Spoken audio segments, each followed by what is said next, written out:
Hello friends, तो आज के इस लेक्चर में हम पढ़ेंगे एक्सरसाइज 8.1 के क्वेश्चन नंबर 6 के बारे में, जो एग्जाम पॉइंट ऑफ व्यू से बहुत ही इंपॉर्टेंट है। आपके एग्जाम में ये क्वेश्चन आ सकता है, किसी भी टाइप से वो इस क्वेश्चन को पूछ सकता है और बहुत ही आसान है। ठीक है ना। तो देखिए, क्वेश्चन की स्टेटमेंट पढ़ने से पहले अगर आप हमारे चैनल पर नए हैं, प्लीज़ चैनल को सब्सक्राइब करें, शेयर करें और लाइक करें।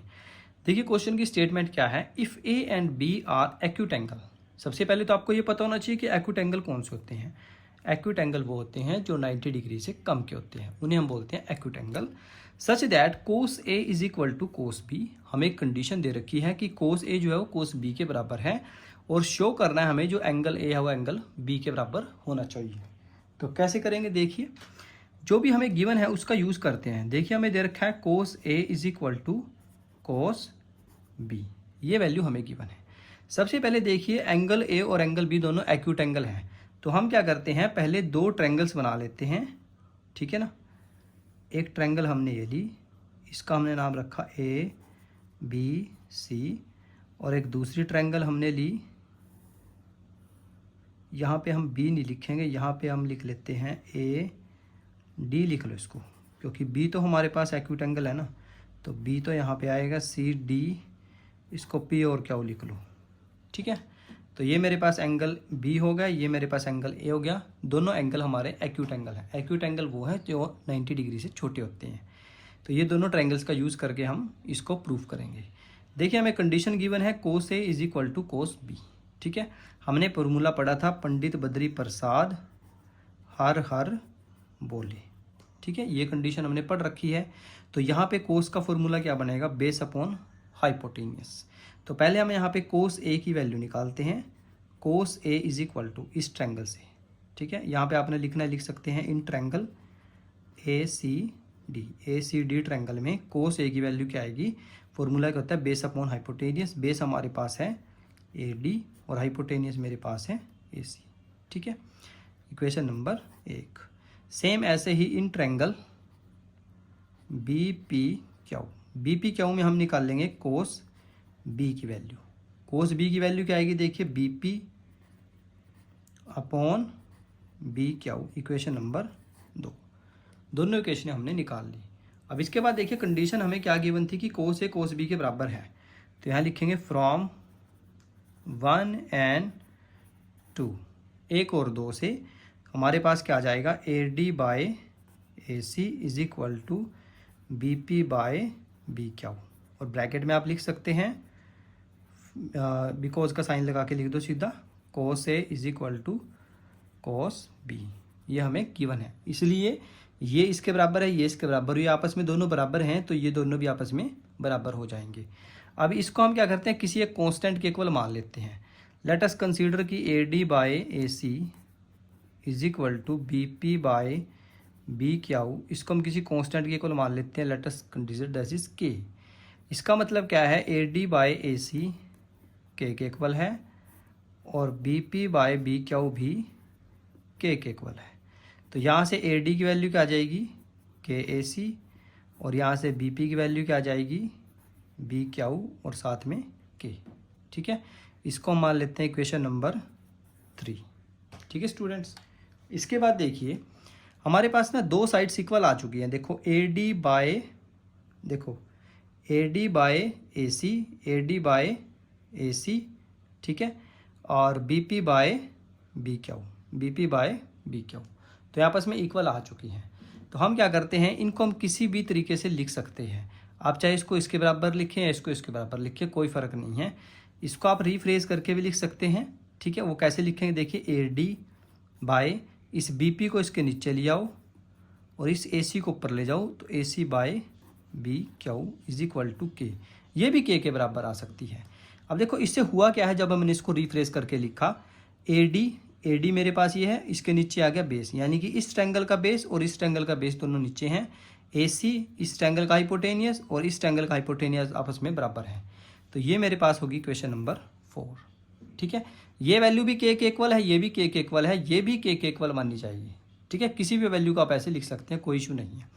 अब हमने दो साइड्स को तो बराबर कर दिया कि ये इसके इक्वल है, ये दिस अपॉन दिस और दिस अपॉन दिस दोनों आपस में इक्वल हैं।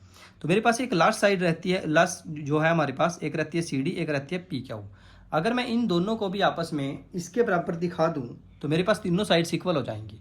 तो हम by side side side property से तीनों साइड्स को हम इक्वल दिखा सकते हैं। ठीक है, तो हम यहाँ पे जो अननोन साइड्स है उसको निकाल लेंगे।